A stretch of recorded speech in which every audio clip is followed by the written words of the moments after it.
Hello boxing fans, right now I'm talking Floyd Mayweather Jr. versus Miguel Cotto. This is my prediction, and well fans, I'm going to tell you right now, I have a slightly different view to everyone else that I've listened to on how this bout is going to go. So this is my pre-warning that this is a fanboy no-no site. So if you're a fanboy, fuck off. Thanks. Anyway, this fight's between Floyd Mayweather, who has a 42 win record, all 42 wins, 26 of which come by way of knockout. That's a 60% KO ratio, against Miguel Cotto, 37 wins to 2 losses, 2 losses by KO, and 30 of his wins by way of knockout, which is a 77% KO ratio. Alright then, let's move on to the attributes. Height and reach is both with Mayweather. Inside boxing ability is with Mayweather. Outside boxing ability, well, nobody's made Mayweather box on the outside since either Judah or De La Hoya, whereas Cotto has changed his whole game to boxing on the outside to the middle. So we'll have to call that one even, in my opinion. One punch power is with Mayweather because he is the shot pot king. He's not pretty, but it's effective. Combination, yeah, I'll give that to Cotto. We don't see many combos from Mayweather anymore. Movement and reflexes are with Mayweather. However, I do think he is starting to slow down. Speed is with Mayweather and the chin is with Mayweather. Right, so the main question is, do I think he's going to go and be a total domination by Floyd Mayweather? And the answer is basically no, I don't. You see, it really depends on what Cotto comes to the ring. And you can like this fact or you can hate this fact, and I don't really care because I'm not trying to impress anyone. Mayweather is starting to change his game. He is now forcing himself to walk his opponents down. You see, I don't know why this is, to be perfectly honest. It could be because there's a perception that he's boring. I mean, me personally, I've never been on the edge of my seat watching Floyd Mayweather, and I've seen every match since Zab Judah. Or maybe this is an attempt to get more fans, because, you know, you need all the fans you can get, especially when you're trying to pay the bills. Or maybe this is just stylistically, he doesn't want to be vulnerable from the outside at these higher weights, and thinks the best option is to take it inside as soon as possible, where he works best. Or, you know, it also could be another way of not drawing attention to the fact that his reflexes and foot movement are slowing down, flat-footed. And at this way, he can say at the end of the fight, hey, I was coming forward a lot though, maybe even if I did get hit a bit more. Now let's take a look at Miguel Cotto. This guy used to be a come forward bully boxer. I would say at lightweight he was 80% puncher, 20% boxer. Then when he moved up to 140, he became 60% puncher, 40% boxer. That totally switched in favour of 60% boxer, 40% puncher when he went up to 147. And now that he's at 154, he's become 80% boxer, 20% puncher. Maybe even higher in favour of boxing now at 154 pounds. Because this is it. This is the place he can only fight at now. There's no higher he can go. He's left his trainer, that was Emmanuel Stewart, just before the Margarito rematch. And anyway, he's now got up with the legendary former Cuban amateur coach. And people are looking at this like it's a negative move. However, I see this as the totally opposite. This is a total positive move for Cotto, and I'll even tell you why. Number one, Miguel Cotto wants to be someone's number one guy. And with Stewart, that was not the case. With Roach, that still wouldn't be the case. Now he is the number one guy. Number two, Cotto needs to take this fight back to the roots and box effectively from the outside to middle distance, and totally forsake any type of fight on the inside. This Cuban trainer will bring the best out of him in terms of boxing ability. And lastly, in the fights Cotto's had with Stewart, I'm not even sure it's possible to say Cotto's actually improved. You know, there's a lot of views from the boxing fans' point of view, and that is that he's actually regressed since going with Emmanuel Stewart.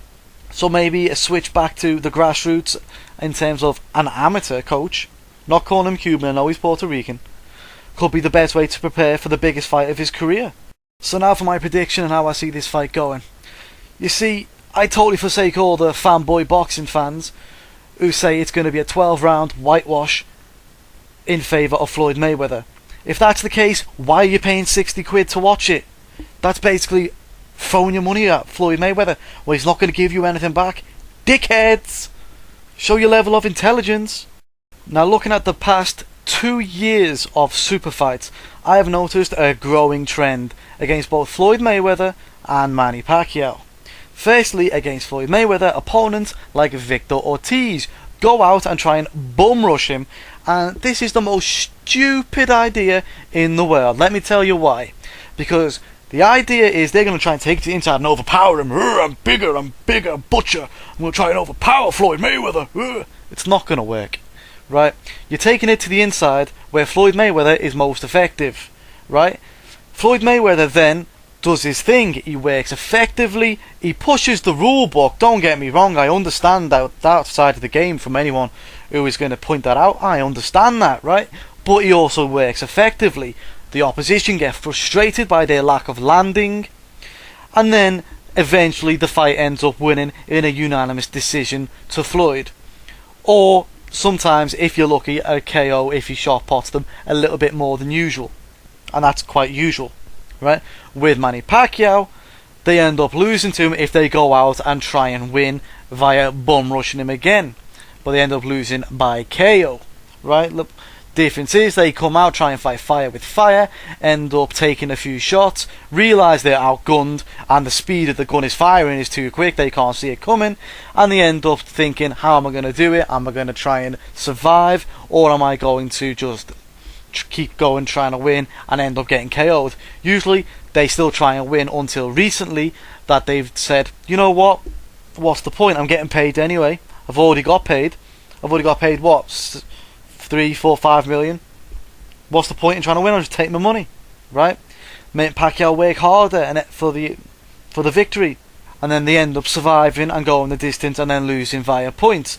An example, Joshua Clottey. What did Joshua Clottey do in that fight? Nothing, but he made Pacquiao work for the knockout.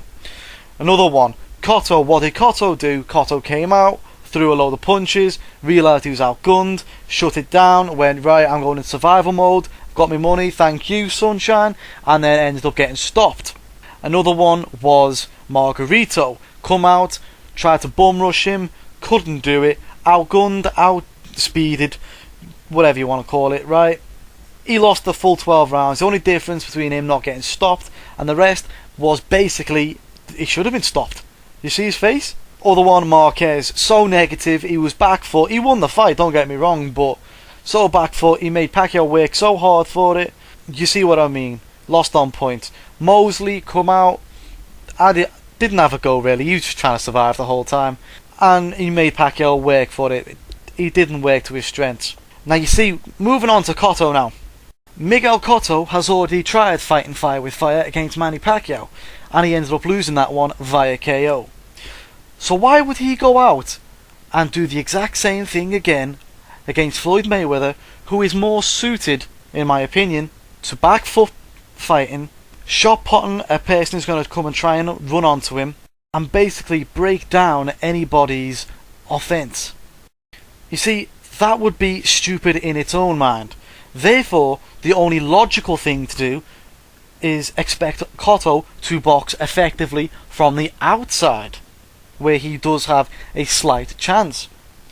Now I think we can all agree Floyd is notorious for being a slow starter, and this is where he tries to work out his opponent, and he does it very effectively. Now I think Floyd coming forward a bit more in this sort of part of his career will work straight into the hands of Miguel Cotto, and maybe even hand Cotto the first 2 rounds via him fighting on the back foot and constantly backing up. I mean, how do you take away Floyd's ability to pot shot Miguel Cotto? Right? You have to fight on the back foot, make Floyd come to you. And for that reason, I think there's going to be a decision for Floyd, winning a unanimous decision, probably around 117, 111, something along the lines of that. It won't be a whitewash. I think there'll be a lot of close rounds, and I don't think especially it will not be a KO. You see, I don't think Floyd has anything to worry Miguel Cotto in terms of power at 154 pounds. Everyone's going to point to the fact that he's knocked out people like Hatton, who he pulled up, dropped Marquez, who he pulled up, and knocked out Victor Ortiz, who wasn't looking.